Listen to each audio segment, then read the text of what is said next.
they have done now in the city of Racine what they've always complained that the Republicans have been doing at the state level, which I agree. In terms of power grab? Yeah, absolutely. Oh, so they have done the exact opposite. So what is the difference between a Republican and a Democrat? When it comes to power, not too Nothing. much. Yeah. Nothing.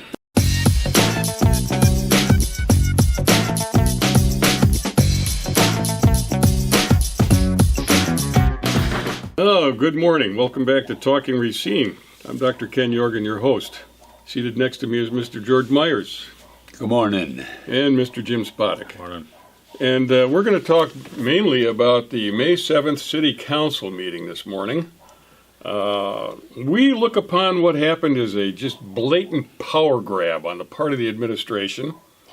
They've made a declaration of transparency about the way they're running government, which we think is totally bogus.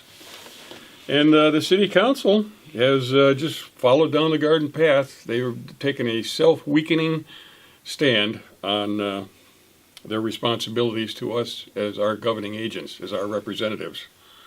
So, anybody want to address the power grab and why we feel that way?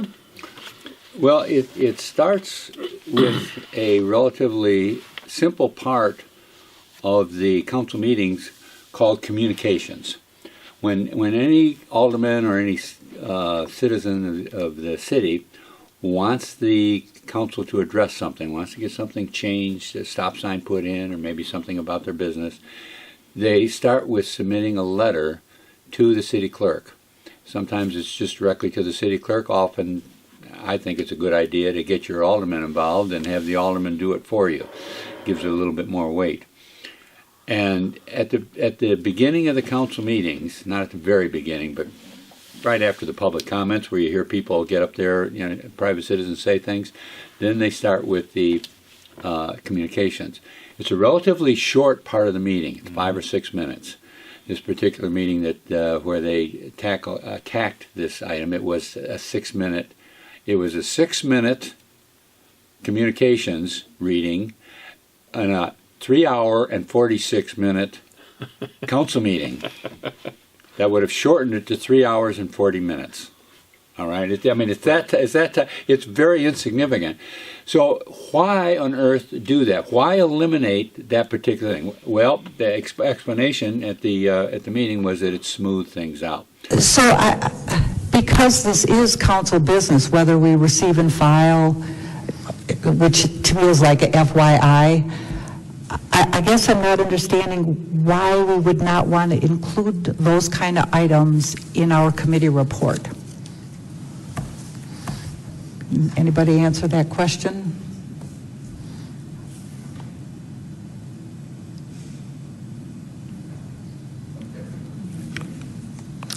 Alderman Wiegmer?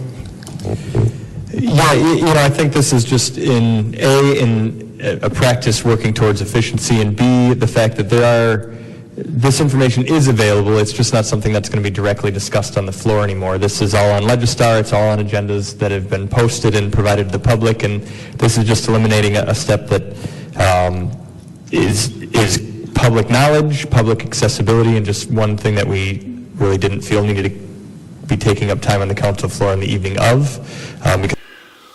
But it goes beyond that because... Well, it's a classic case of a solution looking for a problem. Yeah, because it wasn't the no problem was presented whatsoever. No difficulty was explained. They just came in with this idea that they wanted to change the methodology for communicating. So we're not going to announce it anymore. Now, why take that out? Well, the reason is because the communication is going to go directly to the city clerk, and what she will do is she will consult with the mayor. I guess that's an option. But at any rate, it's the city clerk with the mayor are going to decide themselves which committee it's going to go to. All right? And so now, all right, so let's just go on to the next step. Now they decide which committee it goes to. It gets handed over, not to the committee like it's always been. It's going to go just to the committee chair, the chairman of the committee. And on these particular committees, there's 5 aldermen on the committee, so only one of those aldermen is going to look at it and decide, well, He's going to decide whether he has time to take care of that thing. 14 days, the clerk, in consultation with the mayor, shall determine the most appropriate standing committee to which the communication should be directed, and shall make each communication available to the chair of such committee. The chair shall thereafter determine which communication shall be placed on the committee's agenda, and shall so notify the clerk. So communications go to the clerk. The clerk makes them available to the committee chairs, and the chair decides what goes on the committee agenda. So the communications would not be on the council agenda. They'd go directly to committee.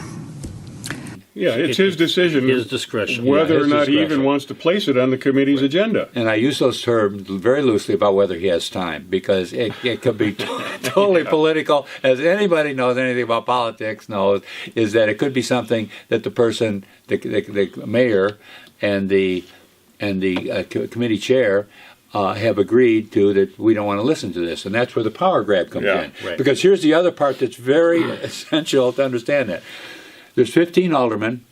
There are 4 standing committees. 3 of them are the ones we're really concerned about. I'm not too concerned about the executive committee, but the other 3 are the Public Works Committee, the Licensing Committee, and then the Finance. what's the other one?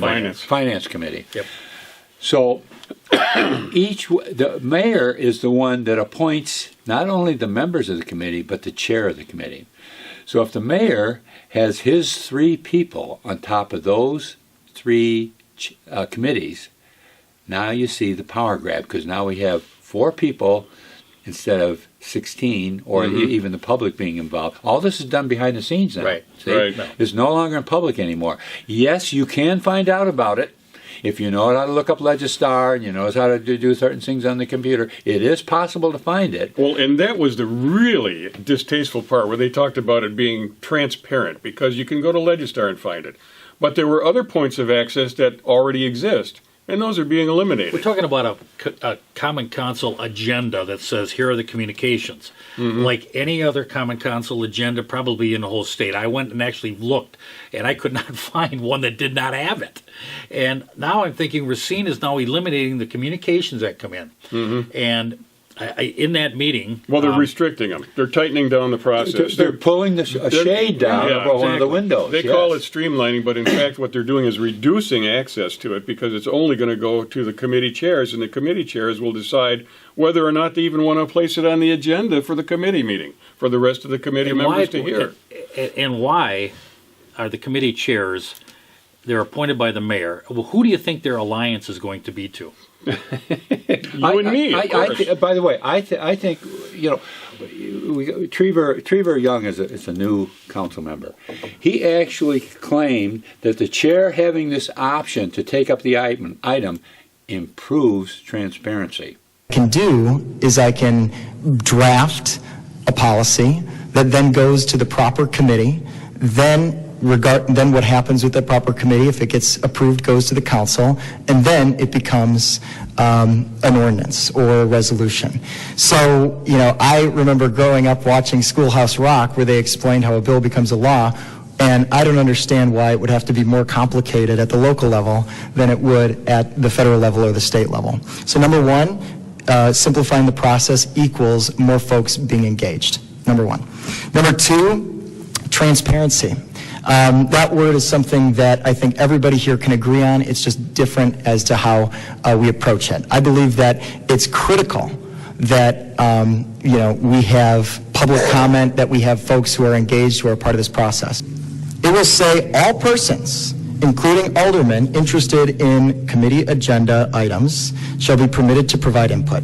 So any concern about an alderman or an individual in the public not being able to express themselves, we're addressing in this. So if there's been an instance where you feel like you have not been able to speak, we are now codifying you having that capacity to do so. So in my perspective, that makes this process better. It improves the process. So that's number 2, transparency. And so in other words, taking out. See, the way it works now is the whole public sees it. If you're watching Car 25, you hear it at any rate. Right. You hear what the communication is. If one of those rings a bell, oh, hey, I want to look into that. Right, I didn't know they were asking for something, or... Yeah, So and absolutely. it goes from that, where the decision is made, to the committee directly, 5 members having to discuss it. If the chairman decides he wants it to be I'm talking discussed. about what is current now. Current. Oh, The okay, I'm current sorry, is, it goes to the 5 members, not just one, and it must be taken up. It's put on the agenda by the city clerk. So it's taken up. Now that's transparency, and you can go to one of those committee meetings when you find out you saw it on the council meeting. Yeah, let's go to the committee meeting. That's a little bit hard to find. That's not quite as transparent as you might like it, but at least it's there. You know which committee it is. You can look up their agenda. You can get there, and then you can listen to it. The way it is now, you never hear about it. It goes behind the scenes between the mayor and one person, and whether or not they decide to hear it. If they decide not to hear it, gone for 90 days. Yeah, for 90 days. And then you have to make... And Trevor Young, I hope you played that, Yeah. is claiming that that's transparency. Now, there's a new guy in the council already making his first big mistake. He doesn't understand the power grab that you talked about, Doc, versus real transparency, where the public gets to see what's going on. Exactly. Trevor, sorry Yeah. about that, but you got some things to learn yet, young man. Yep. Okay, well, Well, I want to kind of go a little bit deeper into this. Now, when you're talking about an alderman, they also talked about the ex officio. So meaning that any alderman can go to any of these committees and actually participate in that, can't vote, but they can participate, especially if there happens to be something that alderman is maybe championing and they want to express their position on it. Jim, can I just take a quick minute to make sure ex officio means by his office. In other words, by him being an alderman, he now becomes a member of that committee. Right. Now, he isn't given the power to vote, but he gets to sit down with the other members and discuss it just like he's a member. That's You, Jim. transparency. Now that is opened up. You probably have someone who's maybe let's just use I want a stop sign, or in this particular location. They can make the pitch for it as to why that stop sign. That committee still has that option to vote yea or nay on it, and then it goes back to the common council to get the final approval or The denial. final vote on it, right. Right. So the city council... But here's the thing with your thing. Let's say you wanted a stop sign there. You could have gotten your alderman to support it. Now the alderman can sit down with the rest of those other 5 council members and discuss it just like he's a member. He doesn't get to vote. That's the one thing ex officio. You don't get to vote. Another thing, you're not part of the numbers to count a quorum. But those are the minor thing. The main thing is you get to sit down and talk about it, which brings up your thing about Exactly. transparency. Now you... Go ahead. well, yeah, there's another part of this now. The ex officio member could have a discussion with the rest of the committee members, as though they're a member of the committee. Right. They could not vote, but they could have part of the discussion.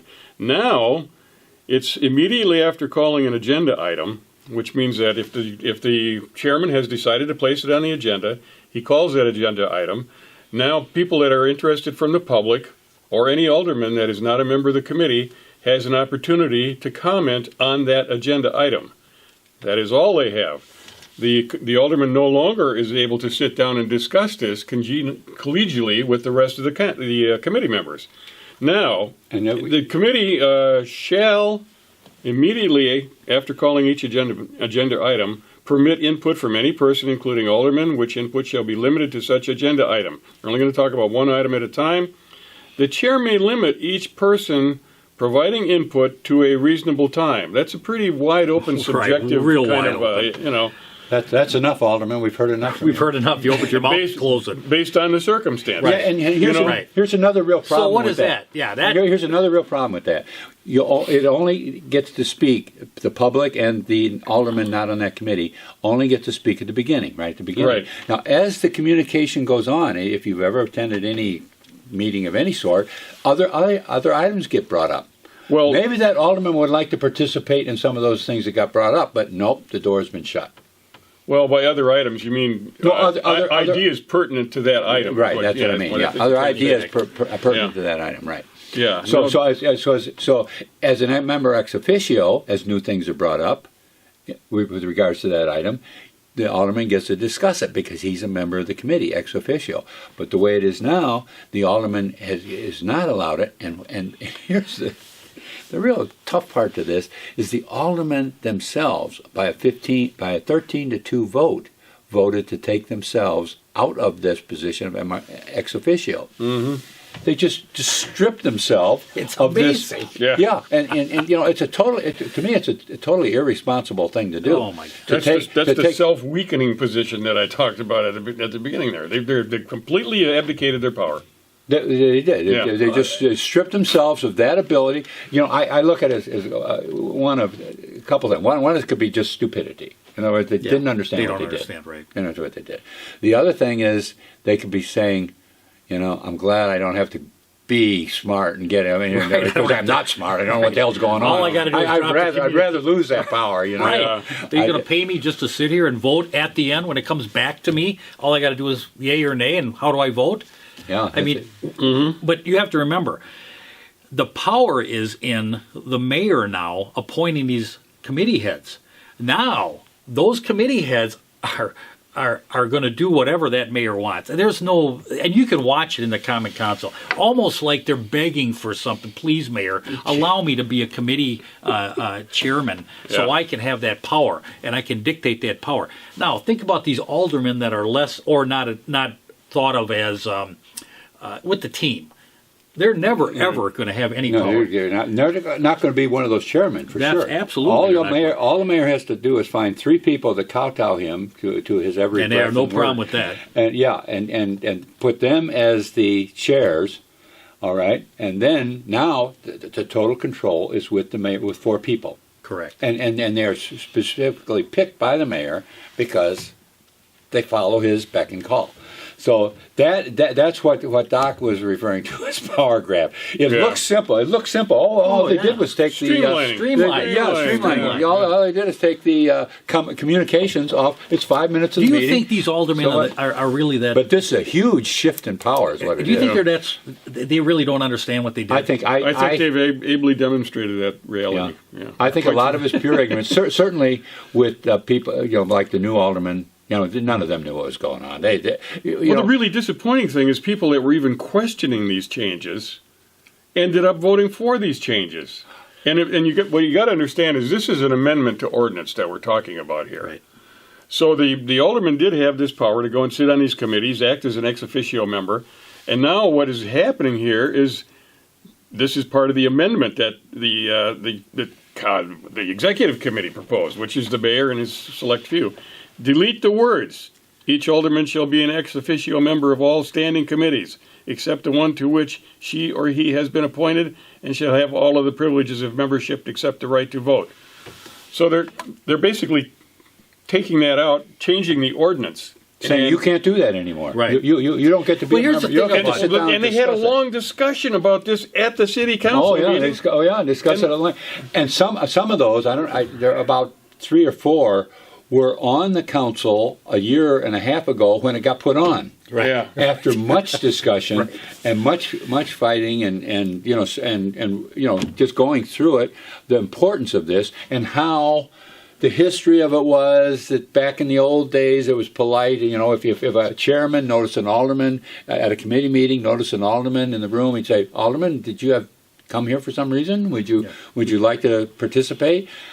It got from that very cordial association to one where an alderman came to a committee meeting and the chair of the committee wouldn't let the alderman talk. Right. And that's when it got moved, where we took it out of tradition and said, okay, I want to go into one point here. When you talk about the power now lays at the mayor and the department heads or committee heads, chairs, corruption, cronyism, that is when this creeps in. Oh, yeah. Because this is all behind the scenes. There's deals cut, and this is where Chicago has been famous for it. You can be cutting down on somebody's competition. Somebody wants to come in and wants to build a new building over here, and the friend of the mayor doesn't like the competition, so he works with the committee chair to get it chaired and shoved. That's been going on at the federal and state level forever. Yeah, because I think at some point Jason Meekman said, you have to trust that we are trying to empower our committees to do the work that they're supposed to do, very similar to what you just mentioned. And,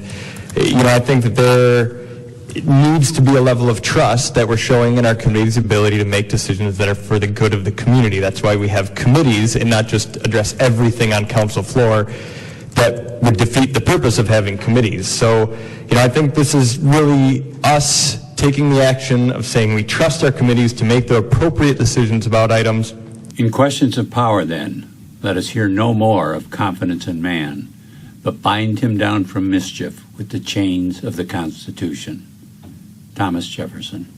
In questions of power, let us hear no more of confidence in man. Well, the really amazing thing is there was absolutely no reason to remove that ex officio power or standing from the council members. Yeah, but there's no reason no, for there's it. no reason to do it unless you want to hide something. Exactly. That's why you do Unless it. you want a power grab. Yeah, right, and right. that's exactly it. If you want to power limit grab. the power of individual Right. aldermen. I can pick these individuals. They're going to do what I have, my bidding, really. Mm-hmm. And if this one over here, a couple that I don't particularly care for or ask too many questions or want to participate, no, we don't want those.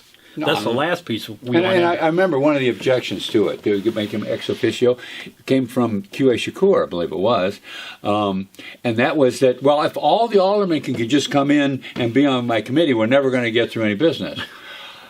That has it never happened. For two aldermen to show up is a big one. For three, I don't think that would be historical too. So it's generally one alderman is about all, and one alderman, because of a constituent or something like that, would like to participate in it, and they should be allowed to do it. So it was a very good move to make the alderman ex officio. It increased their ability, and it actually increased the efficiency of the city because it got better information in there. No alderman shows up just to shoot his mouth off. They show up for those meetings. They haven't got time to just go to a lot of meetings. Well, so they went in there to because they have something to put into the conversation, which is beneficial. We need more information to make better decisions. That method of justification that they used would be akin to saying we need to build a fence around the city of Racine to prevent tigers from coming in and eating our people.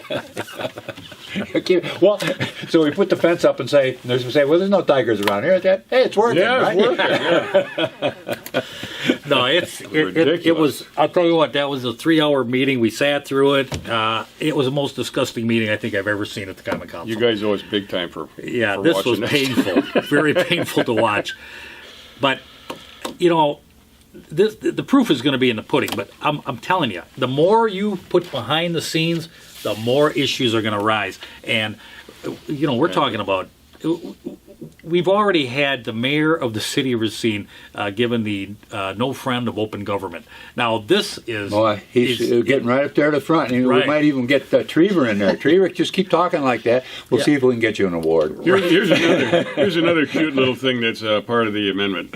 Add the words, only communications and ordinances approved by a standing committee shall be reported to the Common Council unless otherwise required by state law or ordinance. Action taken by a standing committee to disapprove or to receive and file a communication or ordinance shall be the final action and shall not be reported to the Common Council. So in other words, something can come to that committee, the committee chairman can bury it, Common Council doesn't even know that it happened. Right. It could be because it wasn't approved. Right. Like you say, only those things that are approved. How the hell is that on. transparency?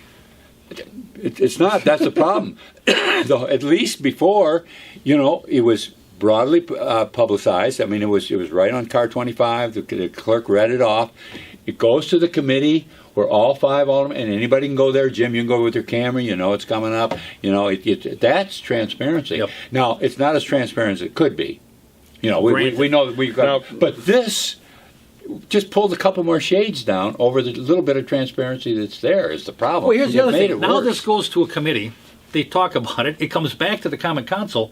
It goes to the communication, goes to the clerk. The clerk gives it to the mayor. The mayor then gives it to the committee that he feels he wants it heard. The committee member could either say, I'm not going to hear that. The Common Council never hears of any of this. And neither do the other committee members. Right. If we're going to hear it, it goes to the committee. The committee says, this is a good idea. They send it to the Common Council for the vote. I mean, that's how fast it happens. That gets to the Common Council. What am I voting on? I don't even know what you're talking about because I didn't go to that committee meeting because I can't talk unless I make my comment. So how many of these are there going to actually have any information about what they're actually voting on? It cuts down on that. Well, It you know cuts what they down. you want to hang But their you know hat what on you here. want to do, though? You want those dummies in there Oh, just to it's vote. amazing. Oh, I Yeah. vote, yes. You want mayor, yes, or somebody, how are we voting?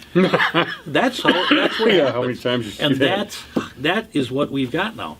I mean, We made a big step backwards at that Big step. meeting. Yeah, there were some very unfortunate events there. I mean, there were what 3 brand new aldermen? Yeah. 4, no, 3, one. 3. Well, let me mention The something point here. is that there were some new ones in there that They think this is made- gonna be made it- normal? Made it Yeah. made it worse. One thing Yeah, they were didn't help. hanging their hat on here is that if something goes to the committee and it just like disappears into the black hole of receive and file, the alderman or the person who initiated the communication after 90 days can say what happened to that communication. Yeah, not after 90 days, right? Then the committee can take up a discussion Oh, yeah, that gets good now. Yeah. and Nope. they can take a communication to the city council. Oh, they've already got 5 votes apparently that are against it. They can take it to the city council and say, "Well, do you want to hear about this?" Without probably giving them any information on what the hell it is they want them to hear about. That's the step. In other words, it goes to the let's say it goes to the committee chair, and he says he agrees with the mayor. Nah, we don't want to listen to hear that. So what the alderman can do after 90 days, he can bring it before the council, Right. and the council votes on whether they're going to make the committee pay attention to it. Right. And that has to be 8 council members have to say, you got to take this up in committee. Yeah. so the chances of that happening are about 0. Slim and none and that's Slim's gonna out of town. Right. Now, here's the other thing. Let's say George comes in with something that he wants to have in your neighborhood, or let's just say I want to do, and I'm curious about why we spent $1 million on an item here. And I'd like to have an investigation, or at least look into it and find the reasons why and what are the benefits to it. Could I have a committee decide? What do you think's going to happen, George? You're never going to get the light of day because they know George Myers. Oh my God, he's asking a question that's probably got a bad answer, and we don't want to know. So Yeah, we're not going to hear. just. So Nothing to see here. that's the corruption part. That's right. That's the your corruption part. political grab. Yep. That's the idea of controlling exactly what the Now, public the other finds thing out is, about. I want to kind of bring up, I know we got to roll here, but Corey Mason, when he campaigned, talked about, I'm the Democrat. I'm the Democrat. And this was a nonpartisan community. Now we definitely have a Democratic ruling body in city council. And, I mean, they might as well admit it, that's what they are. Yeah. Well, they took a picture Yeah. campaigning Right, with they're all together. with all Democrats. Yeah, At the Democratic headquarters. So they're all there. They're champions or whatever they Trigger call and, themselves. yeah, Yeah, and- Gate and Yeah, oh my yeah. God, they're all in there together. The fact is, they have done now in the city of Racine what they've always complained that the Republicans have been doing at the state level, which I agree they in did. terms of power grab? Yeah. Absolutely. Oh, so they have done the exact opposite. So what is the difference between a Republican and a Democrat? When it comes to power, not too Nothing. much. Yeah. Nothing. They're going to be the savers, and they're going to do all these social right things correct. And no, you did the same thing the Republicans do. And this is where I think transparency comes in, because if we can get it to open up, I don't care who's in power, Yeah. whether it's the Democrats or the Republicans. Exactly. If everything's transparent, you're going to know about it, and you're going to have a say about it. You want to have a say about it once Right. you see what's going on. And you- Jim's coming across some things that are happening with individual businesses. It's just amazing, and it's got to be open and transparent. Yep. Because once that happens, now the politicians kind of have to be careful, because if they continue to let it go on, they get thrown out of office. Well, that's probably going to be, I imagine, 2 weeks from today. Because we got something scheduled for next week. So Right, like right. in 2 weeks, we're going to be talking specifically about the conditional use controversy. And that's a Ooh, big one. that's because there's a Small business. Yeah, there's a And committee you tie that running in with what we're rampant. talking today, and you got Yeah, you and got big they're time. trying to tell people who are property owners and business owners how to run their business, how to manage their property, and it's got absolutely nothing to do with public safety or profitability or anything else. It's just strictly the aesthetic preferences of this committee, which has never been elected. So that's coming up. Next week, are we going to, have we got? Special guest. Yeah, special. Do we want to say who it is? No. Okay. No. We're going to have a special Very guest. special. And you were going to run some clips, so we're probably pretty much out of time here right Yeah. now. So, man, oh man. Thanks for putting up with us. Yeah. No kidding. Yeah, This was a hot one. Yeah, this one hurt. Yeah, we appreciate your presence here, sitting through this with us, and we're happy to do it for you, and we'll see you next week. Oh, and I hope you had a good day with your mother yesterday. Mine turned 100 years old. Did you put a little notice in there? did. Yeah, she's Yep. 100 in a week now. God so, bless her. Yeah. So thank you. We'll see you next week.